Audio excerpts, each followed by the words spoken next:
à ceux qui nous rejoignent, très heureuse de vous rencontrer. Nous sommes à l'heure de notre très belle émission Carte sur table.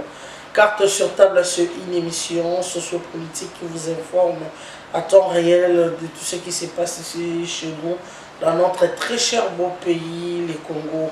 En table d'aujourd'hui, mes très chers sœurs et frères, partout dans le monde entier, là vous êtes, je vais m'entretenir avec vous.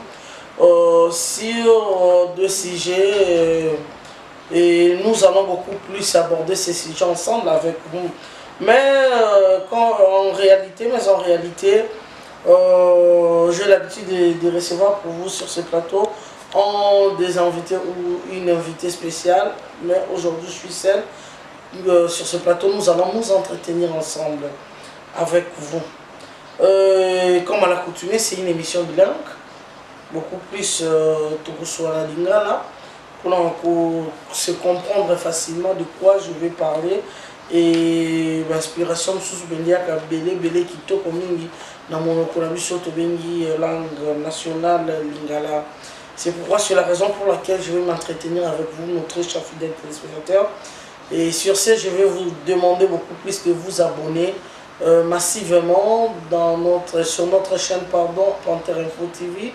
Et de bien vouloir partager nos émissions et suivre aussi jusqu'à la fin pour nous aider aussi d'évoluer un peu plus. Vous savez ça bien, ceux qui vous ont sur la mission n'anzela l'émission beaucoup tala beaucoup panza yango et ça bien. Na yango bandeko tant que vous vous s'abonner et ça ira bien pour notre évolution. Yango ne mutesa la kebiso pe ba o to mata. Merci beaucoup le grand Tshisekediste André Mouteba Senga. André Mouteba Senga, le grand Tshisekediste Motema ya Marie Esika Ozali. Pourquoi Maman Rita, pardon, Motema Maman Rita Senga Esika Ozali. Merci le grand Koundepe, mon vieux Varzino Mouteba, Motema Maman Marie-Cécile Yongo Kanae Kami. Pourquoi pas na le coach Mamadou Polono, merci na Balobi, le grand prêtre Walter Wali, Walter Wali et Siko Zali, le grand boxeur Tara champion d'Isaïr na Londres, merci à vous.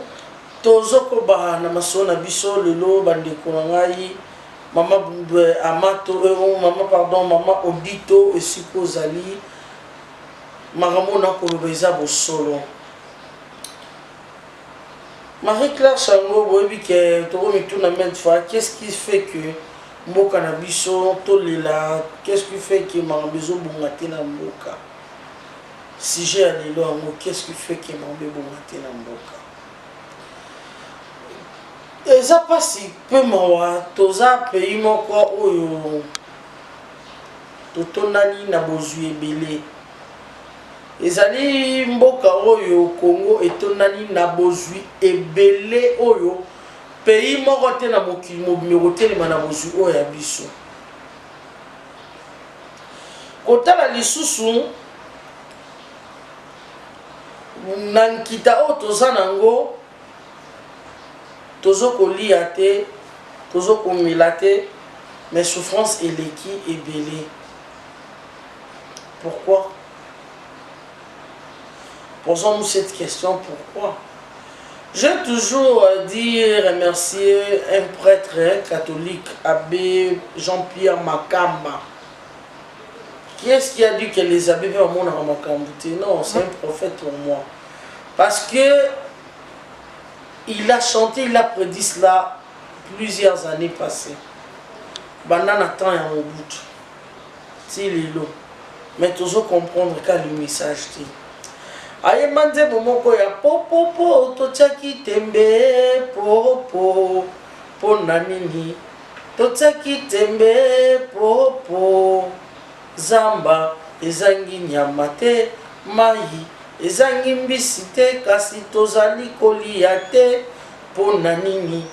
Totiaki tembe po pai ezali kobota bipai biso ndeke alonaka te kasalia katango iso o soni soni na biso batoyo to kosamba liboso ya Nzambe to kosamba biloko etondi na mokili na se mbula enokaka mai mazali ponini botiaki teme na Nzambe zongela nzela Nzambe bana banzambe pona nini mboka na biso likamba malonga te.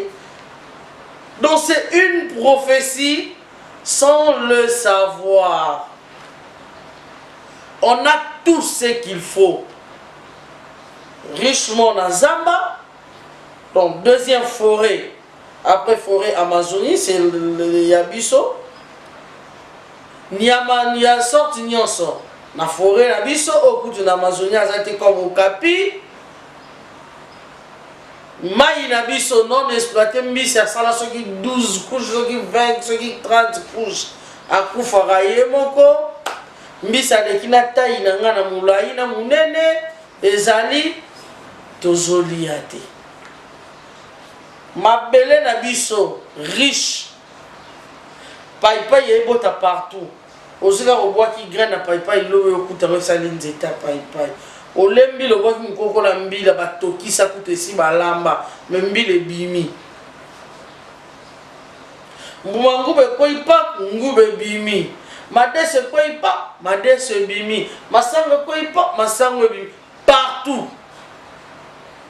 ndaku boyomona matite ezobota algue ezopoussé par-ci par-là richesse jamais vue. Pourquoi tozoliate? Pourquoi social les osimbate? La plupart d'entre nous vont accuser le président Fachi parce que c'est lui qui est au pouvoir. Mais ce n'est pas Fachi qui est responsable de ça. Mes frères et sœurs. Zongela nzela Nzambe bana banzambe.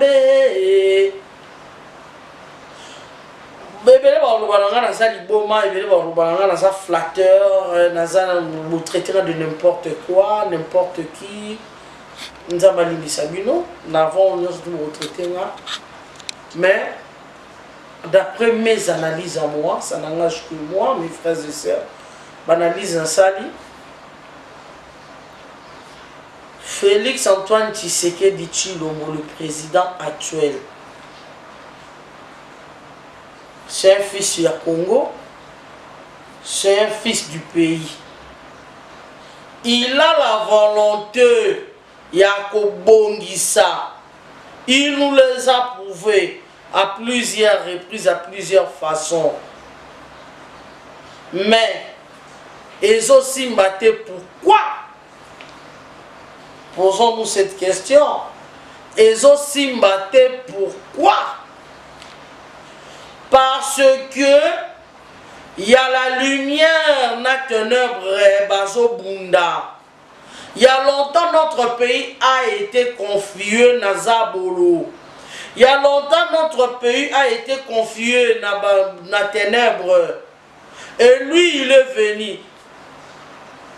Et tant que lumière pour appeler sa lumière na Congo. Parce que bo finga ngai bo finga na bino ngai te. Mais ils ont vraie vérité. Nous tous avons nous pleuré par Nzambe. Nzambe, Nzambe, Nzambe. Souffrance et l'équipe. Surtout il y a Kabila. Il y a Joseph Kabila. Souffrance et les cas qui tout le monde a les lignes. Nzambe. Faites quelque chose. Mais vous, mes frères et sœurs diaspora, il y en a ceux qui vont payer prix na bango makila pour que kaka Nzamba yo kawa mutunusu ba neti ba amatungulu bakenda. C'est belé bakufa ba martyr toza na martyr belé na Congo. Pourquoi? Parce que Kosam la kolele panza Nzambe a exaucé prière. Il nous a libéré la griffe à Joseph Kabila, la griffe à Joseph Kabila. Et qu'est-ce qui s'est passé? Il nous a donné le fils de ce pays que nous connaissons tous, son papa, nous connaissons sa maman. Nous connaissons bien son histoire, il a des amis, il a des confrères, il a ceci, cela. Il est venu maintenant, c'est la grâce, tant de la grâce pour la RDC. Maintenant, comment saisir cette grâce? Ce n'est pas facile. il y a les bitumba où ils allaient ténébreuse ils ont bundamakati na lumière donc la lumière na ténèbres. Le président Félix, lorsqu'il est venu au pouvoir, la première de ces choses Salaki a de Dieu Mokanamaboko Nzambe. Nous sommes, vous savez, tous appels richement bénis parce que sur les Congolais, estimez-vous déjà heureux parce que lorsque Dieu créa le ciel, la terre et il créa l'homme, il a dit soyez bénis. Il a béni tout le monde impérativement. Donc soyez bénis impératif. Donc à bénir nous surtout impérativement. Maintenant, à combien en plus forte raison, si Dieu n'a pas aimé ces pays, n'a pas aimé toi Congolais, on peut se rechercher surtout ça, pourquoi? Si Dieu n'a pas aimé le Congo, à rejoindre Kitania sur ta Congo, pourquoi? Si Dieu n'a pas aimé les Congolais, à repenser sa vie sur richesse, pourquoi? Vous savez combien de personnes, combien de pays, bazar peut exploiter blanc, on peut s'il sécherait ses côtes, bazar sous la matière parce que exploiter l'ignorance. Mais abisso ezale pesos à la règle aux ala kak. Donc soit nous sommes bénis parce que nous connaissons aussi ces dieux là. Les avantages par rapport à d'autres pays qui ne baza ba incrédule ou ba yebinzambete. Mais abisso ce que tu yebinzambe wana. Babisso on va pantala remonter ya. Oui, on est là pour noter en sorte une sorte pour faire toujours vie. S'il s'agit de parler pour le Congo s'en sortir. Étant patriote Congo, je suis une fille du pays. Je suis congolaise. N'a papa congolais, maman congolaise. 100% congolaise telle que je suis. Alors, photo lobelambo cannabis pour qu'il y ait tout bimana ténèbres. Est-ce que vous trouverez normal que un étranger Aouta, na mboka na bango pa ye na Congo na pays na biso diriger biso a maltraiter biso pa bimia qui c'est un message fort de Dieu parce que tous ça na l'église ils ont ba pasteur ba prophète ils ont ba aventurier baza nzambe te batamo na bo solo te. Si réellement si on avait un prophète de Dieu ou un prophète de la nation, une prophétesse de la nation, tonga qui soit déjà un message de révélation. Pour que Samuel awate tozana ba Jonas awate tozana nani te ba Joshua nani ba prophète national na Congo bazate bango surtout be escroc. C'est un message fort, ça veut dire bozonga na nzela moi mon Dieu donc sans lui dit commandement dans Exode 20 nzambabi il est jaloux il est et donc aïnara muto aïnie muto aïna keza muto yazo servir nzambe mususu. Maintenant à qui est-ce que vous avez confié ces pays? Notre pays était confié dans Maboko Azabou. Mais Félix Eraye, Félix Antoine Tshisekedi Tshilombo Eraye a botoli yango na Maboko Azabou a confié yango na Maboko Nzambe Nzambe mboko ekomi yayo ezala yayo. Donc a délivré biso bimisi biso. Et to quand c'était que bitumbezaki eza facilité. To kokara na claquement de doigts remonter surtout échanger té. To revivre dans le bonheur, il faut bitumbo à ténèbres, la lumière, il faut lumière et longa. Qu'est-ce que nous devons faire? Soutenir notre président spirituellement. Parce que eza loko la mutu ozana ami na yo azana combat spirituel au memi l'église va délivrer diable la rotika yo kimiata ko bana kolanda chaque jour. Pour nani no lomoli mondimi na ngai surtout yo no fozwa ya yo. De la même façon que Fati a délivré Congo, a Rosana Kimiate, a spirituellement, physiquement, moralement. Prévenez à Simba au état social.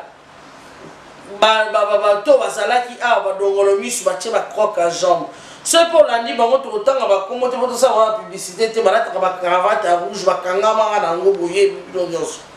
qui signifie le sang partout. Ils s'en foutaient de nous. Ozo image ya bukanga lonzo biloko bazo boka masango babo kopesa mbongo gouvernement bokobisa mo population alia tala motema mutu ba pharaon so na yo pharaon ça veut dire beaucoup occultiste batamite ya mabe ya Congo congolais ye moko ennemi ya liboso ya mboka na ye po akoti na bazabolo ali ko bloquer mboka ekende liboso te biso atina no comme occultiste. Mais quand même, il y a eu déjà salité, beaucoup cultistes à Congo, il y a salité. Parce qu'il y a la France, il y a aussi des occultistes. Pourquoi il fait que Mboka est avancé? En Amérique, il y a aussi des occultistes, Londres, Afrique du Sud, partout. Pourquoi ça que Mboka est avancé? Quand il y a eu le thème de la salité, occultisme, la salité. Vous faites, vous bloquez les Mboka. Bolingi Mboka est avancé. Nous avons bateau bino bokelite. Alors, on a posé un découvrement sur le Congolais si kozali. Tant ils sont combat autogobunda yango tisuka. To senga na nzambe, to zongela nzela ya nzambe pour que to vivre bonheur ya Congo. Le lobo ya ta fati a salité à réussir socialité à 100%, mais quand même articule lumière na Congo. N'importe quel président moi na mboka o akoya 100% congolais akoya na libonga wana akoya siko pona ko servir nation et les alaka étrangers aya ko servir nation to bi histoire ya lepré o abikisaki mboka to ye bien contre ma Philistin. Comment un Philistin qui quitte Tanzanie comme Philistine, il vient ici, il nous dirige, nous, Israélites, pas bien accueillis. Abomi Bisso, où est ce Dieu-là? Le Dieu qu'on nous a appris, Azawa Pinzambewana. Mais nous prions chaque jour, nuit et jour. Seigneur, Seigneur. Tozo Sambe Nzambe na bosolo te. Association Nzambe na bosolo. To Sambe la rapona mboka na biso, to Sambe la rapona président Nabiso. Au bout d'une minute, on a dit que c'est que vrai. Hein? Ce qui Félix Antoine Tshisekedi dit que la vérité, Fachi, afin d'atteindre le roi Ngabazoluba, Boyoka Bosolo et Bima. Alors, ça veut dire que bon, on a bêté que pesara debout. Modèle pouvoir et pesara. Si je savais, je n'aurais même pas dit. Mais pour sauver mon pays, je mets ma tête. Je n'ai pas le choix. Donc charge mon corps lourdement, jamais vu. Jamais vu. Parce que Azako Bundisama, na bande konaye moko ba Congolais, Azako Bundisama, na bande na ba Philistin, Azako Bundisama, na bato nyonso. Et Seigneur chaque fois, tout ce qui est président na biso na maboko nzambe, to sambelaka partout. Seigneur, ceux qui peuvent aller qui yo place wana. Mutu nyonso ozalata falu so ozalaki place wana Martin falu longa koyoka pe maopenga facha so yoka. Dans ces questions de Dieu, notre pays na maboko ya Nzambe. C'est la lumière que zo bunana ténèbres. Est-ce que c'est normal to sambela Nzambe motema mabe to yon kiza fruit ya diable non? Et ça normal mutu o nzamba sali okangi bloka kolia ozobo bande kono na nzala ba bloko ba begal wana pe bloko ozopola bozoki kopesa banyama na bazo o matise biso prix donc bolingi désordre bolingi boy bolingi kimia te mutu bo bref mutu ngaka harmonie ta za bolu mais tant bolingi kimia te na mboka bozolinga harmonie te bolingi ba tu vas souffrir. Mouta lukara souffrance à votre Satan. Aux âmes misala mabe, aux azabolo. Alors à tous ceux qui ont malheur et la population congolaise, ce sont des abolos. Tout le monde doit être chrétien, aux ala musulmans, aux ala tosambe la kanzambe moro o akila likolo na sapesa biso Congo. Tous les bateaux même baba musulman na bike bosambe la bolobaka auzu bilahi na shaitani ni rajin. Au Congo. Oh les chrétiens, au nom de Jésus-Christ de Nazareth, Demande surtout à Congo, il faut qu'on déloge chaque jour.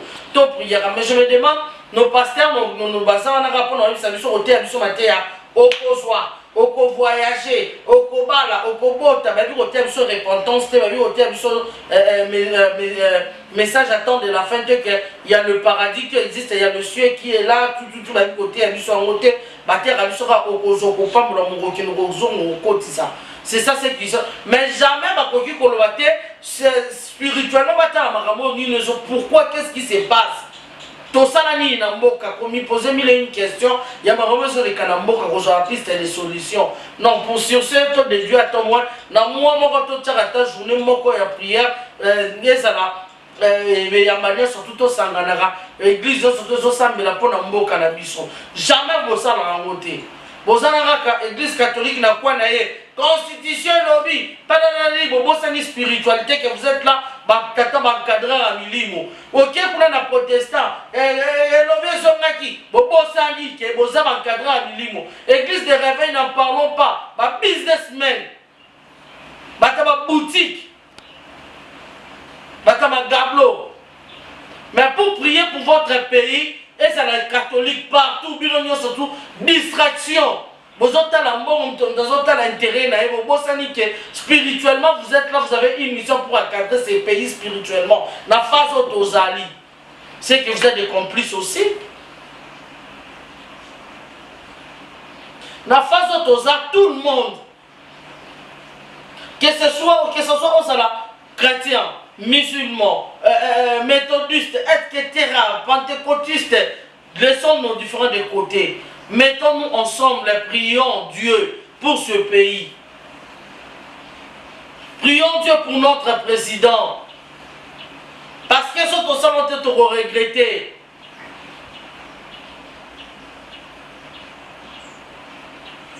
Prions Dieu pour notre président. Il a la volonté de faire tout le monde. Mais pourquoi ils ont simbaté? Pourquoi ils ont marcheté? La dictature c'est pour les abolos. Dictature c'est pour les abolos. Tozongela Nzambi.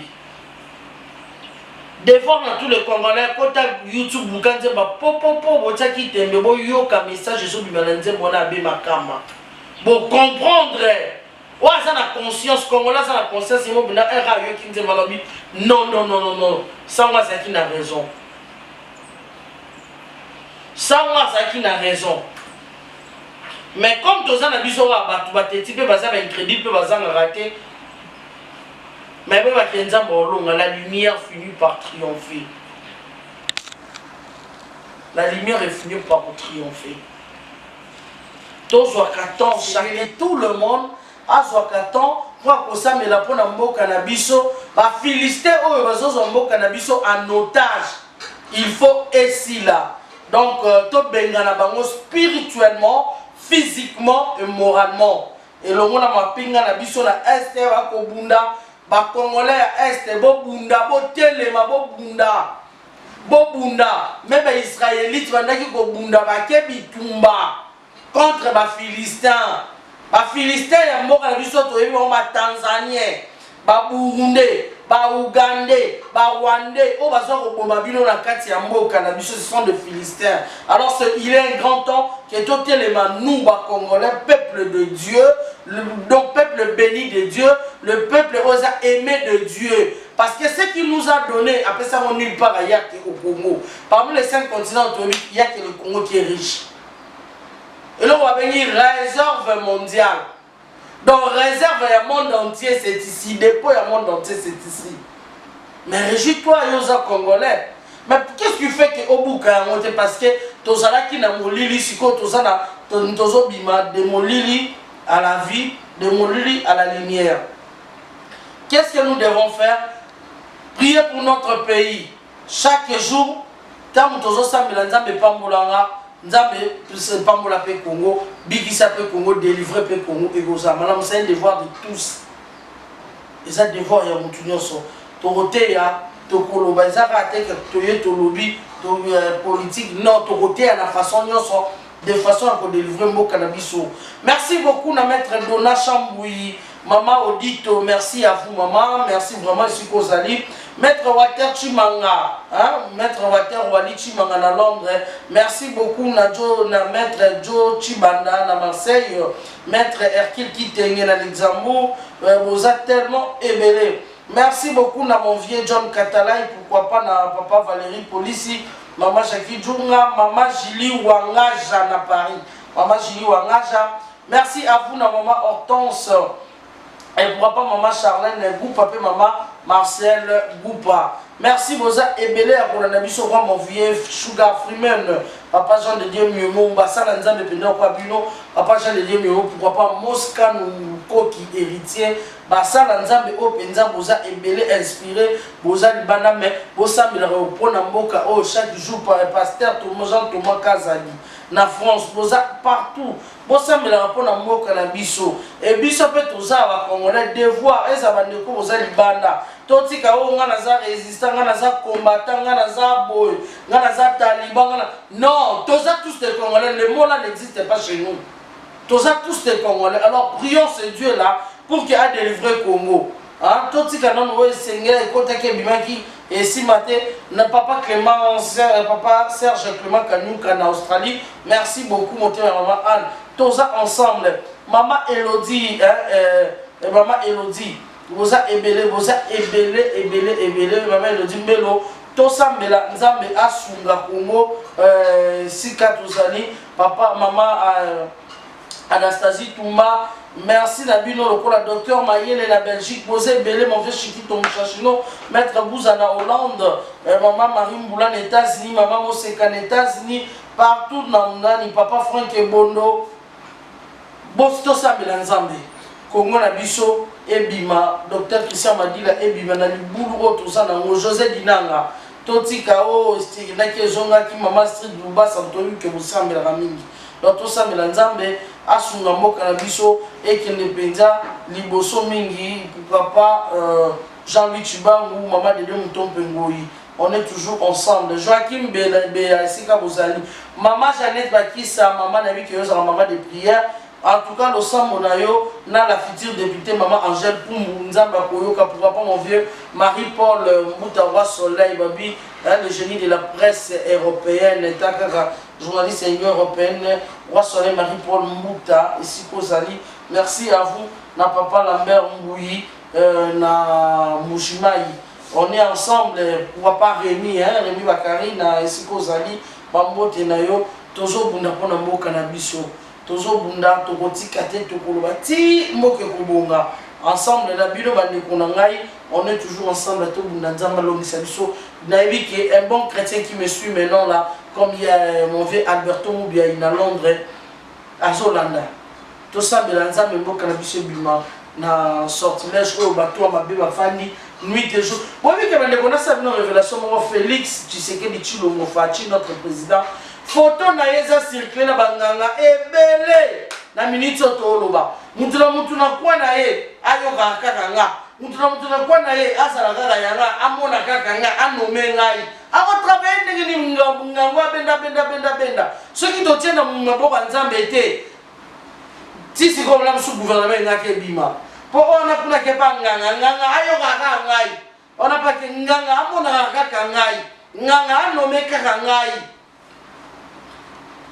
Donc, nous sommes nous avons protéger pour l'intérêt de la nation congolaise. Parce que les solo quand on a intérêt na bango. Par contre, on a intérêt na bango. Si on tient en bord ensemble la population de retourner en rond. To ba nos Fati kasane lo côté Fati.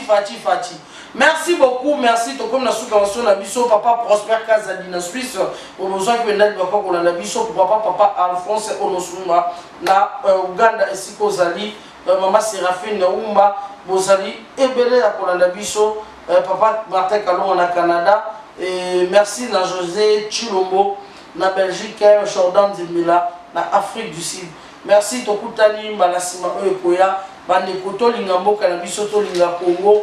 bolingo ya Congo nde kosala ke biso ba auto s'en sortir yo na ngai ba famille na bino bandeko ozolanda ngai to s'en sortir tozala malamu na esengo mingi. Merci à maman Odette Moulay Tchala Motima Papa Jean Lipemba tokutani mbala simikoya Marie-Claire Chango Diamant Rose. Bye.